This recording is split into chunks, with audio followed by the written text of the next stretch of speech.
नमस्कार, मैं हूं चंद्रभान सिंह भदौरिया और आप देख रहे हैं सीबी लाइव। इस वीडियो में शायद मैं आपके मन की बात कह जाऊं। हालांकि जो कह रहा हूं वो मेरे मन की बात है, लेकिन अगर आप सहमत हों तो मेरे और आपके इस मन की बात को आप ज़्यादा से ज़्यादा लोगों तक पहुंचाएं, ताकि एक जनमत तैयार हो।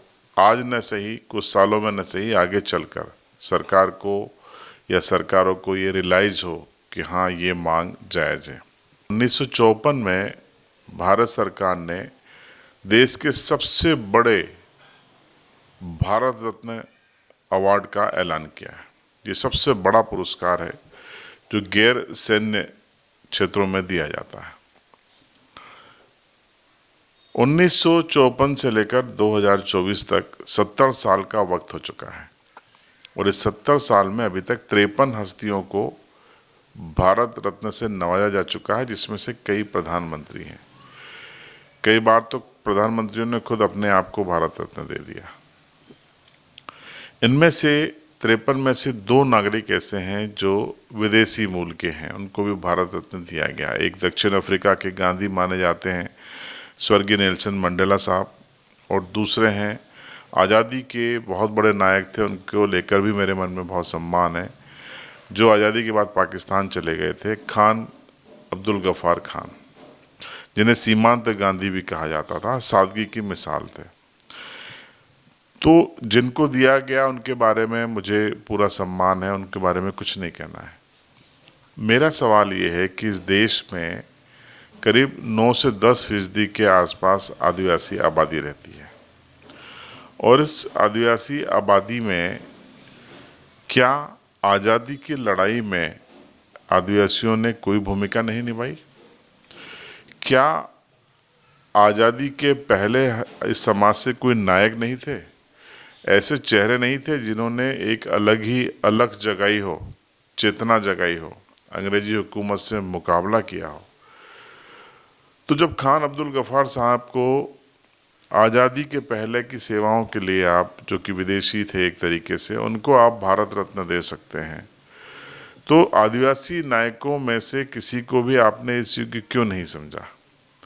क्या भगवान बिरसा मुंडा, टंट्या भील, रघुनाथ शाह, शंकर शाह, सिद्धो कान्हो, भीमा नायक, तमाम लिस्ट है, मतलब गिनाऊंगा तो ज़्यादा टाइम लगेगा, जिन्होंने अंग्रेजी हुकूमत को चुनौती दी, जिन्होंने जल जंगल ज़मीन के लिए लड़ाई लड़ी, आदिवासियों की अस्मिता को सुरक्षित रखा, आदिवासियत को सुरक्षित रखा। भारत की अगर पहचान है तो उसमें आदिवासियों का महत्वपूर्ण योगदान है। आप अगर रामायण काल देखेंगे तो भगवान श्री राम भी आदिवासी इलाके में गए थे, तो उनको आदिवासियों ने संरक्षण दिया था, और भगवान श्री राम ने बकायदा उनसे जंगल में रहने की अनुमति मांगी थी, और उन्होंने शहर से अनुमति देने के साथ उनको संरक्षण दिया, स्वागत किया। तो रामायण काल से ये स्पष्ट है कि जो आदिवासी समुदाय है वो हमारे जंगलों का रक्षक है, हमारी सांस्कृतिक विरासत का रक्षक है। तो इस समुदाय को क्या सम्मान और गौरव देने में सरकार को कंजूसी क्यों बरतनी चाहिए? मैं किसी एक पार्टी की सरकार की बात नहीं करता। आज़ादी के 75-77 साल हो चुके हैं।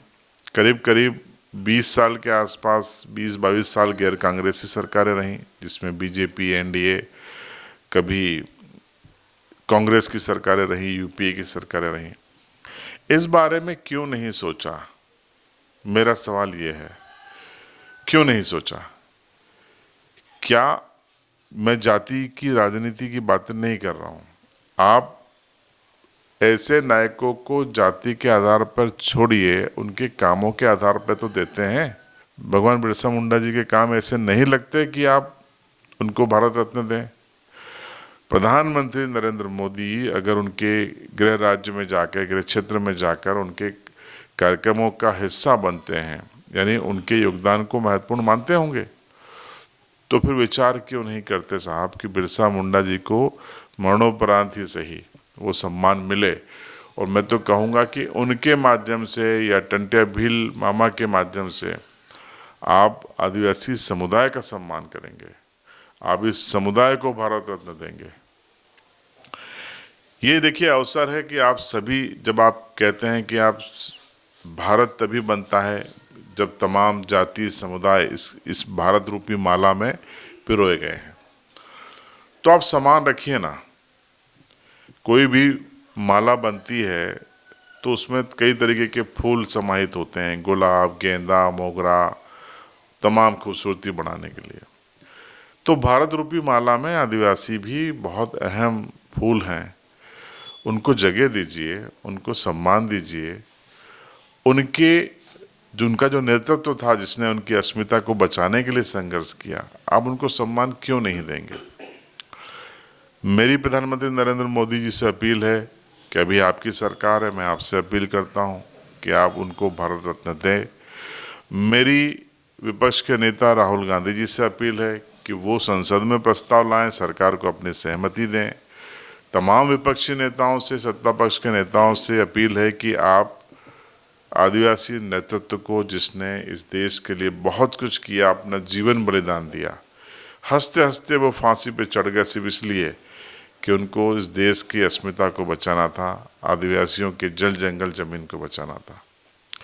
ये जो जल जंगल जमीन की लड़ाई है, ये सदियों से चल रही है और आदिवासी समाज इस लड़ाई में अगुवाई भी करता है, त्याग और बलिदान भी देता है, जान भी देता है। अफसोस यही है कि जल जंगल जमीन को बचाने की लड़ाई अंग्रेजों के समय भी चलती रही, आज भी जारी है। तो ये सम्मान मिलना चाहिए नहीं, कमेंट बॉक्स में जरूर बताएं। मेरा तो प्रस्ताव है, निवेदन है सरकार से एक आम नागरिक के नाते कि आप नेतृत्व को पहचानिए। बहुत नेतृत्व है आदिवासियों का, जिसने आज़ादी के पहले, जयपाल मुंडा जी क्या कम थे, उनके बारे में आप सर्च कीजिए, पढ़िए। तो सरकार इस पर गंभीरता से ले और जल्दी से जल्दी श्रेष्ठ आदिवासी नायकों, लंबी लिस्ट है, चुनाव करें और आदिवासी समुदाय को ये सम्मान दें।